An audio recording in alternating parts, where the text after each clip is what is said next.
L'Ukraine à présent, à quand des discussions directes entre les Américains et les Russes au sujet de la guerre en Ukraine? C'est pour l'instant trop tôt. C'est ce que disait il y a quelques heures Marco Rubio, le secrétaire d'État américain. Et à l'instant, le président russe Vladimir Poutine évoque pour la première fois l'idée d'une administration transitoire de l'Ukraine sous l'égide des Nations Unies.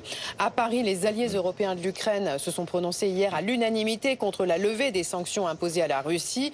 En revanche, pas d'unanimité sur la proposition franco-britannique de déployer un contingent européen en Ukraine. Mais Emmanuel Macron garantit qu'il y aura une force de réassurance de plusieurs pays européens en cas de paix. Écoutez-le.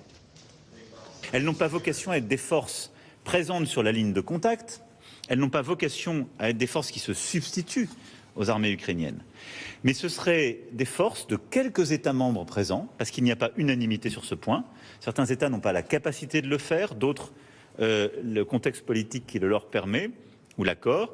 Mais ce seraient des forces présentes dans certains endroits stratégiques préidentifiés avec les Ukrainiens, qui signeraient un soutien dans la durée, une réassurance des Européens et auraient un caractère de dissuasion.